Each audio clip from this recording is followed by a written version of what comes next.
I must say that the Tinubu style of politics is what is playing out. Talking about the style he used in Lagos State, how he subjugates everybody and capture the state.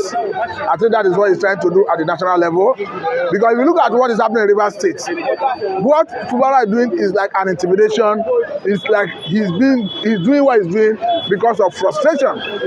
Because ordinarily, if Fubara is in his right state of mind, I don't think he will go and meet Mr. President for the purpose of what we are seeing currently. Because don't forget that the PDP control states are in Supreme Court challenging the state of emergency in Rivers State.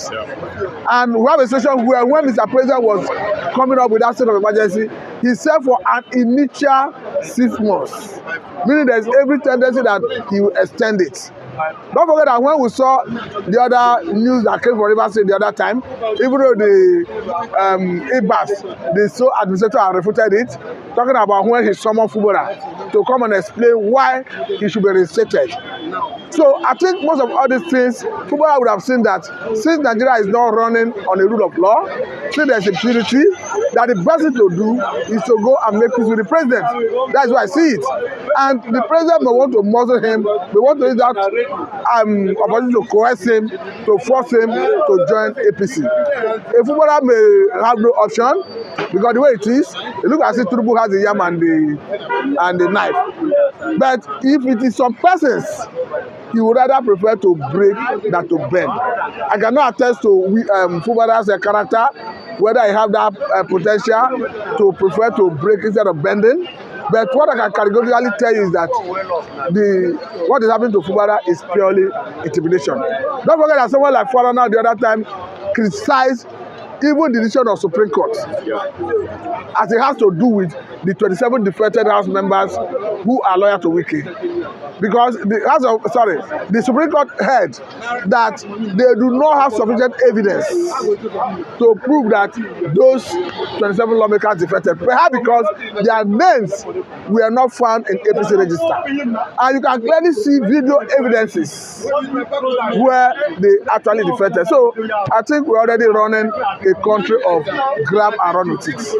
What do you think is the disadvantage or the effects of this movement if we have one party system? It's a balable situation. It's a very dicey situation, because the man Fubara is already being hounded, already being intimidated. So I would not be surprised if I hear tomorrow he's defecting to APC. So are we seeing another wiki from Fubara? Not necessarily seeing another wiki from Fubara, because I think what is happening is the president is using a wiki to achieve his aim in Rivers State. Don't forget that the election of 2027 is approaching, and the North seems to be divorcing their marriage with the president. We have seen a recent time when even the APC bloc in APC, CPC bloc in APC, we tried to pull out of APC to form alliance with the likes of Atiku and R5. Even if the likes of Almakura have come out clearly to say no, we are staying in APC to work for Tinubu.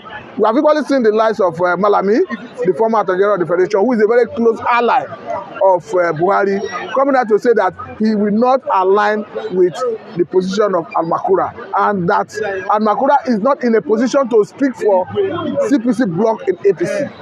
And someone like Rufai, of course, a very close political ally of Buhari, made it very clear that before he left APC for SDP, he consulted Buhari. So what we are seeing in APC currently in the North is a situation where money may be exchanging hands. The president may be persuading people not to abandon him. We are seeing the likes of Dr. Gado Galolo making it very clear that come 2027, he said before 12 o'clock, Tinubu and Umahi have known their fates. So with all the threats, I think the best option for the president, which he's doing, is to look towards the southeast, south-south, and his own southwest. And that's what he's playing out. So what do you think is the fate of the followers now, since everyone is going up and front? When you talk about followers in Nigerian politics, the only thing that is permanent is interest. There's no permanent friend, there's no permanent enemy. And I think that's what playing out. Because you will see a Nigerian politician who will sleep in PDP today, he wake up in APC the following morning. So they don't have integrity, they don't have character. The only thing that drives them is their pecuniary interest, is their personal aggrandizement. It's unlike America, where you see a Democrat, a Republican that follow the ideology of their party. Over time, they nurture it.